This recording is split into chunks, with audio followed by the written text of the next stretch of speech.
दोस्तों बजट 2024 में high chances है कि गवर्नमेंट का फोकस इन सभी सेक्टर्स में रहने वाला है, जिससे इन सेक्टर के स्टॉक्स में बजट के अनाउंसमेंट्स के बाद सिग्निफिकेंट मूव देखने को मिल सकता है, जो कि इन सभी स्टॉक्स में 1 फरवरी यानी कि इंटरिम बजट 2024 में ऑलरेडी 5 to 10% का अपसाइड मूवमेंट देखने को मिला था। यानी कि हमारे पास लॉन्ग टर्म के साथ साथ शॉर्ट टर्म टाइम पीरियड में भी पैसा कमाने की अच्छी अपॉर्चुनिटी है। और साथ में हम जिन 10 स्टॉक्स के बारे में देखेंगे वो अभी 100 रुपए से 200 रुपए या फिर उससे भी कम पे ट्रेड कर रहे हैं। तो बिना किसी देरी के चलिए शुरू करते हैं और देखते हैं कौन से स्टॉक्स पे हमें नजर रखनी चाहिए इस बजट सेशन में। लेकिन ये हमारी तरफ से कोई बाई और सेल का रिकमेंडेशन नहीं है, जबकि ये वीडियो केवल एजुकेशन पर्पस के लिए है। तो हमारी जो फर्स्ट कंपनी है वो एग्रीकल्चर सेक्टर से बिलोंग करती है, जिसका नाम है Southern Petrochemical Industries Corporation Limited. ये company urea and nitrogen chemical fertiliser manufacture and sale करती है, जो कि कंपनी ये सभी प्रोडक्ट्स ऑफर करती है, जैसे primary nutrients, secondary nutrients, micro nutrients, water soluble fertiliser, organic fertiliser, non edible de oiled cake fertiliser, bio fertiliser and organic pesticides etcetera. इसके फंडामेंटल की बात करें तो ये अभी स्मॉल कैप कैटेगरी में आता है, यानी कि इसके पास ग्रोथ के लिए स्पेस अच्छा है। इसका स्टॉक पीस इंडस्ट्री पीस से बहुत कम है, यानी कि स्टॉक अभी अंडर वैल्यूड है और पेग रेशियो के हिसाब से इसमें अभी स्ट्रॉन्ग बाइंग इंडिकेशन बन रहा है। इसका रिटर्न ऑन कैपिटल एम्प्लॉयड और रिटर्न ऑन इक्विटी ठीक है। इसका डेट टू इक्विटी रेशियो 1 से कम है, यानी कि कंपनी के ऊपर ज्यादा डेट बर्डन नहीं है। इसका 3 ईयर का कंपाउंडेड सेल्स ग्रोथ कम है, लेकिन 3 ईयर का कंपाउंडेड प्रॉफिट ग्रोथ बहुत अच्छा है, क्योंकि इसका ऑपरेटिंग प्रॉफिट मार्जिन 4-5% से बढ़ के 13% हो गया है। लेकिन इसमें सबसे बड़ा रिस्क फैक्टर यह है कि कंपनी के सेल्स में कुछ भी ग्रोथ नहीं हो रहा है। तो अभी ये 83 पे ट्रेड कर रहा है, जो कि इसने 1 ईयर में अभी के हिसाब से 22% का रिटर्न दिया है और 5 ईयर में 306% का रिटर्न दिया है। बाकी इंटरिम बजट के अनाउंसमेंट के बाद केवल 6 डेज में ही इसमें 15% से ज्यादा अपसाइड मूवमेंट देखने को मिला था, यानी कि इसे हम शॉर्ट टर्म के लिए कंसीडर कर सकते हैं। तो हमारी जो सेकंड कंपनी है वो बैंकिंग सेक्टर से बिलोंग करती है, जिसका नाम IDBI बैंक लिमिटेड। इसके Q4 के की मैट्रिक्स की बात करें तो प्रॉफिट आफ्टर टैक्स में ईयर ऑन ईयर बेसिस पे 44% एंड क्वार्टर बेसिस पे 12% का ग्रोथ हुआ है। नेट इंटरेस्ट इनकम में ईयर ऑन ईयर बेसिस पे 12% एंड क्वार्टर बेसिस पे 7% का ग्रोथ हुआ है। इसका नेट इंटरेस्ट मार्जिन 4.91% है, जो कि बहुत अच्छा फिगर है, क्योंकि अगर इसका कंपेरिजन इंडिया के सबसे बड़े बैंक HDFC से करें तो HDFC का नेट इंटरेस्ट मार्जिन 4% से ऊपर कभी नहीं रहा है। इसके बिजनेस परफॉर्मेंस की बात करें तो इसके टोटल डिपॉजिट्स में ईयर ऑन ईयर बेसिस पे 9% का ग्रोथ हुआ है और इसका कासा रेशियो 50.43% है, जो कि बहुत अच्छा फिगर है। इसका नेट एडवांसेस यानी कि बैंक ने जितना लोन दिया है उसमें ईयर ऑन ईयर बेसिस पे 16% का और क्वार्टर बेसिस पे 8% का ग्रोथ हुआ है और इसका नेट NPA रेशियो 0.34% है, जो कि ईयर ऑन ईयर बेसिस पे 58 BPS कम हुआ है। तो इसके फंडामेंटल की बात करें तो इसका स्टॉक पीस इंडस्ट्री पीस से अधिक है, लेकिन पेग रेशियो के हिसाब से इसमें अभी बाइंग इंडिकेशन बन रहा है। इसका रिटर्न ऑन कैपिटल एम्प्लॉयड और रिटर्न ऑन इक्विटी कम है। इसका 3 ईयर का कंपाउंडेड सेल्स ग्रोथ बहुत कम है, लेकिन 3 ईयर का कंपाउंडेड प्रॉफिट ग्रोथ बहुत अच्छा है। 2021 से पहले बैंक को बड़े बड़े लॉसेस हो रहे थे, क्योंकि इसका फाइनेंसिंग मार्जिन निगेटिव में था, लेकिन पिछले 4 साल से इसके प्रॉफिट में अच्छा ग्रोथ देखने को मिल रहा है, क्योंकि इसके फाइनेंसिंग मार्जिन में बहुत अच्छा ग्रोथ हुआ है। तो बैंक का परफॉर्मेंस और फंडामेंटल अच्छा है, इसीलिए स्टॉक में ग्रोथ भी अच्छा हो रहा है, क्योंकि इसने अभी के हिसाब से 1 ईयर में 55% का रिटर्न दिया है और पिछले 2-3 साल से देखें तो इसमें अपसाइड ट्रेंड देखने को मिल रहा है।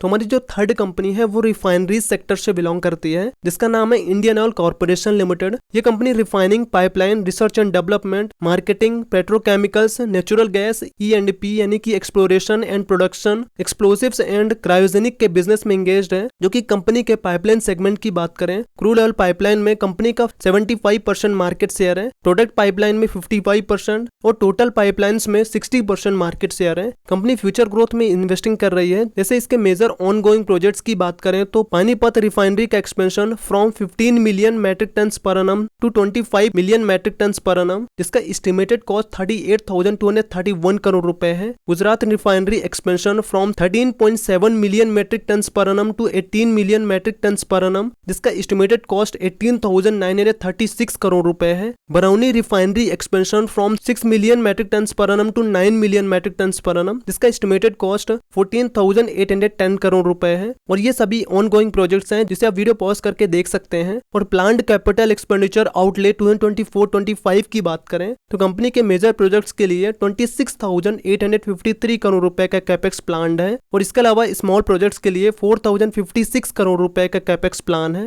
यानी कि कंपनी फ्यूचर ग्रोथ के लिए मैसिव इन्वेस्टमेंट्स कर रही है और सस्टेनेबिलिटी के लिए कंपनी का टारगेट है नेट जीरो बाई 2046, जिसके लिए company more than 2 lakh crore रुपए कैपेक्स करेगी, जिसमें ethanol blending, CNG, solar power, hydrogen fuel cells, EV charging infrastructure, wind energy etcetera ये सभी रिन्यूएबल रिसोर्सेज पे काम करेगी, क्योंकि ऑलरेडी कंपनी ने ये सभी टेक्नोलॉजीज का रिसर्च एंड डेवलपमेंट कर रही है। और रिन्यूएबल्स में कंपनी के पास विंड और सोलर को मिला के 243 मेगावाट की कैपेसिटी है। इथेनॉल में कंपनी के पास 2 प्लांट्स हैं जिसकी total capacity 228 kilolitres per day है। सीबीजी यानी कि कंप्रेस्ड बायोगैस में 35 प्लांट्स हैं और 69 रिटेल आउटलेट्स हैं। सस्टेनेबल एविएशन फ्यूल के लिए कंपनी ने Praj industries and Lenja jet के साथ एमयू साइन किया है और इसके अलावा रिन्यूएबल्स एनर्जी के लिए ये सभी कंपनीज के साथ कोलैबोरेशन है। इलेक्ट्रिक व्हीकल के लिए कंपनी के बड़े टारगेट्स हैं, तो ये सब देखकर हमें ये समझ में आता है कंपनी में ग्रोथ अपॉर्चुनिटीज बहुत ज्यादा है। बाकी इसके फंडामेंटल की बात करें तो इसका स्टॉक पीस के इंडस्ट्री पीस से बहुत कम है, यानी कि ये अभी अंडर वैल्यूड है और पेग रेशियो के हिसाब से इसमें अभी स्ट्रॉन्ग बाइंग इंडिकेशन बन रहा है।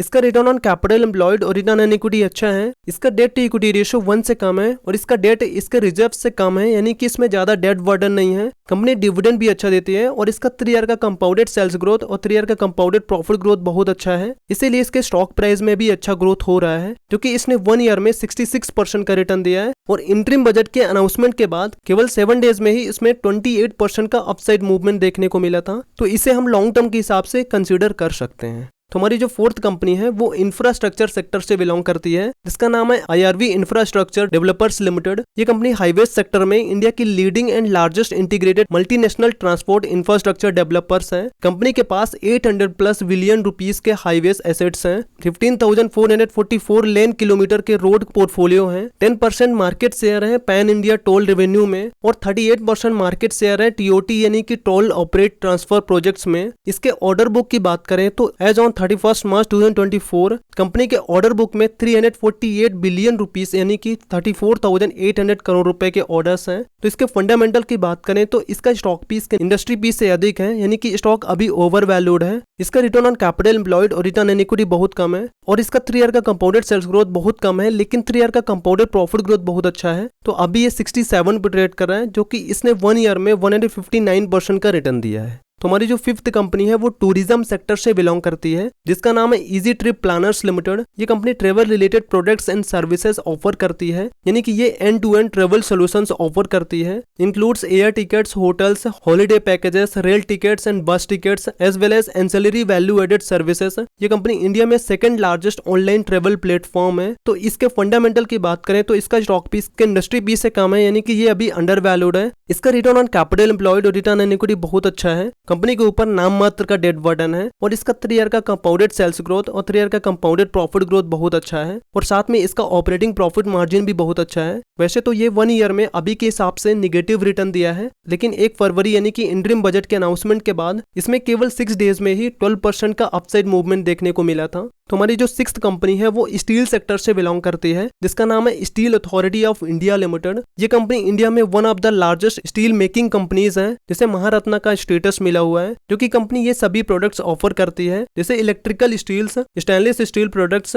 Hot roll products, wheels and axles, railway products, PM plates, wire rods, galvanised products, SAIL TMT bars, structural semis and pipes etcetera. इसके प्रोडक्शन परफॉर्मेंस की बात करें तो क्रूड स्टील प्रोडक्शन में ईयर ऑन ईयर बेसिस पे और क्वार्टर बाई क्वार्टर बेसिस पे अच्छा ग्रोथ हुआ है और ऐसे ही सेलेबल स्टील प्रोडक्शन में भी अच्छा ग्रोथ हुआ है। बजट अनाउंसमेंट के बाद इसमें इसलिए ग्रोथ हो सकता है क्योंकि इंफ्रास्ट्रक्चर में स्टील का यूज होता है, रेलवे में स्टील का यूज होता है और रियल एस्टेट में भी स्टील का यूज होता है। तो अगर इन तीनों में से किसी एक में भी गवर्नमेंट का फोकस अच्छा रहता है तो स्टील सेक्टर में भी अच्छी अपॉर्चुनिटीज क्रिएट होगा। तो इसके फंडामेंटल की बात करें तो इसका स्टॉक पीस इंडस्ट्री पीस से कम है, यानी कि स्टॉक अभी अंडर वैल्यूड है। इसका return on capital employed employed और रिटर्न इन इक्विटी बहुत कम है। इसका डेट इक्विटी रेशियो भी 1 से कम है और इसका 3 ईयर का कंपाउंडेड सेल्स ग्रोथ अच्छा है, लेकिन 3 ईयर का कंपाउंडेड प्रॉफिट ग्रोथ निगेटिव है क्योंकि इसका ऑपरेटिंग प्रॉफिट मार्जिन स्टेबल नहीं रहता है, यानी कि इसके फंडामेंटल एंड फाइनेंशियल्स अच्छे नहीं है। लेकिन 1 फरवरी यानी कि इंटरिम बजट के अनाउंसमेंट के बाद इसमें केवल 6 डेज में ही 22% का अपसाइड मूवमेंट हुआ था, इसीलिए हम शॉर्ट टर्म के लिए इसे कंसिडर कर सकते हैं।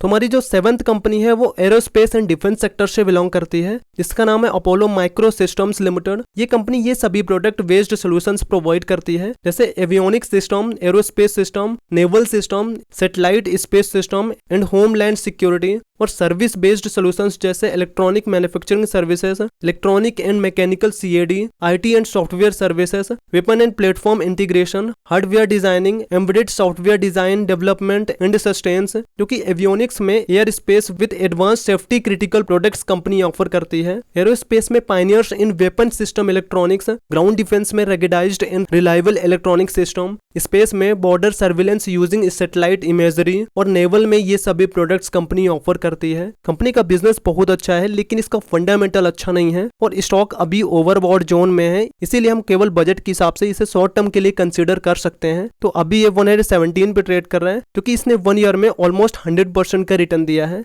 तो हमारी जो 8th कंपनी है वो पावर सेक्टर से बिलोंग करती है, जिसका नाम है NHPC लिमिटेड। ये company power station, construction projects, under development projects, renewable projects, wind projects and consultancy services etcetera के बिजनेस में एंगेज्ड है। इसका मैं फुल डिटेल वीडियो जल्दी लाने वाला हूँ। बाकी इसके फंडामेंटल की बात करें तो इसका स्टॉक पीस के इंडस्ट्री पीस से बहुत कम है, यानी कि स्टॉक अभी अंडर वैल्यूड है और पेग रेशियो के हिसाब से इसमें अभी बाइंग इंडिकेशन बन रहा है। इसका रिटर्न ऑन कैपिटल एम्प्लॉयड और रिटर्न ऑन इक्विटी बहुत कम है और इसके सेल्स और प्रॉफिट में भी अच्छा ग्रोथ नहीं है, लेकिन इसके बड़े बड़े प्रोजेक्ट्स अभी पाइपलाइन में हैं और कंपनी का कैपेक्स बहुत अच्छा है, जिससे आगे चल के इसके सेल्स और प्रॉफिट में अच्छा ग्रोथ देखने को मिल सकता है। तो अभी ये 106 पे ट्रेड कर रहा है और वैसे तो इसमें इंटरिम बजट के कारण कुछ दिन पहले से रैली देखने को मिला था, लेकिन बजट अनाउंसमेंट के बाद इसमें केवल 5 डेज में ही 13% का अपसाइड मूवमेंट हुआ था। तो इसे हम लॉन्ग टर्म के हिसाब से भी कंसिडर कर सकते हैं। तो हमारी जो 9th कंपनी है वो ईवी बिजनेस के साथ साथ सोलर बिजनेस से बिलोंग करती है, जिसका नाम है सर्वोटेक पावर सिस्टम्स लिमिटेड। ये कंपनी ईवी चार्जर्स जिसमें AC and DC chargers manufacture and install करती है, सोलर प्रोडक्ट्स जिसमें company solar inverter, solar management unit, solar batteries and solar panels manufacture करती है, पावर एंड बैकअप जिसमें batteries, servo stabiliser and UPS manufacture करती है। तो गवर्नमेंट का फोकस इलेक्ट्रिक व्हीकल के साथ साथ रूफटॉप सोलर प्लांट्स में है, जिससे इस कंपनी को बेनिफिट ज्यादा होने वाला है। और कुछ टाइम पहले कंपनी को ईवी चार्जिंग स्टेशन के लिए बड़े बड़े ऑर्डर्स भी मिले थे, यानी कि इसमें अपॉर्चुनिटीज भी बहुत ज्यादा है। तो इसके फंडामेंटल की बात करें तो ये अभी स्मॉल कैप कैटेगरी में आता है, यानी कि कंपनी के पास ग्रोथ के लिए स्पेस अच्छा है। इसका स्टॉक पीस के इंडस्ट्री पीस से बहुत ज्यादा है और पेग रेशियो के हिसाब से ये अभी ओवर वैल्यूड है। इसका रिटर्न ऑन कैपिटल एम्प्लॉयड और रिटर्न ऑन इक्विटी एवरेज है, लेकिन इसके ऊपर ज्यादा डेट बर्डन नहीं है और इसका 3 ईयर का कंपाउंडेड सेल्स ग्रोथ और 3 ईयर का कंपाउंडेड प्रॉफिट ग्रोथ बहुत अच्छा है। तो अभी ये 111 पे ट्रेड कर रहा है। इसमें इंटरिम बजट से पहले और अभी भी अच्छा रैली देखने को मिल रहा है। बाकी इंटरिम बजट के अनाउंसमेंट के बाद इसमें केवल 5 डेज में ही 10% का अपसाइड मूवमेंट देखने को मिला था। तो हमारी जो 10th कंपनी है वो रेलवे सेक्टर से बिलोंग करती है, जिसका नाम है Indian railway finance corporation limited, यानी कि IRFC। ये company specially Indian railway projects के लिए फंडिंग करती है, यानी कि लोन्स देती है। तो इसके फंडामेंटल की बात करें तो इसका स्टॉक पीस के इंडस्ट्री पीस से अधिक है, लेकिन रेलवे सेक्टर में हाई डिमांड की वजह से ये अभी प्रीमियम वैल्यूएशन पे मिल रहा है। क्योंकि अगर इसके पीयर से कंपेरिजन करेंगे तो इसमें रेलवे सेक्टर के कोई भी फाइनेंस कंपनी नहीं है। आपको इसका रिटर्न ऑन कैपिटल एम्प्लॉयड कम दिख रहा होगा, क्योंकि जनरली फाइनेंस कंपनी का रिटर्न ऑन कैपिटल एम्प्लॉयड कम ही होता है। इसका 3 ईयर का कंपाउंडेड सेल्स ग्रोथ ठीक है, लेकिन 3 ईयर का कंपाउंडेड प्रॉफिट ग्रोथ थोड़ी कम है। लेकिन इसमें सबसे बड़ा पॉजिटिव यह है कि इसका ऑपरेटिंग प्रॉफिट मार्जिन अप्रॉक्स 100% है। तो अभी ये 206 पे ट्रेड कर रहा है, जो कि इसने 1 ईयर में मैसिव रिटर्न यानी कि 488% का रिटर्न दिया है और अभी भी इसमें लॉन्ग टर्म के लिए अच्छी अपॉर्चुनिटी है। लेकिन ये मेरा पॉइंट ऑफ व्यू है। अगर आपको इनमें इन्वेस्ट करना है तो खुद से रिसर्च करके या फिर अपने इन्वेस्टमेंट एडवाइजर से डिस्कस करके ही इन्वेस्ट करें। और ऐसे ही क्वालिटी स्टॉक्स के वीडियोस देखने के लिए चैनल को सब्सक्राइब कर लीजिए और वीडियो को लाइक करना मत भूलिएगा।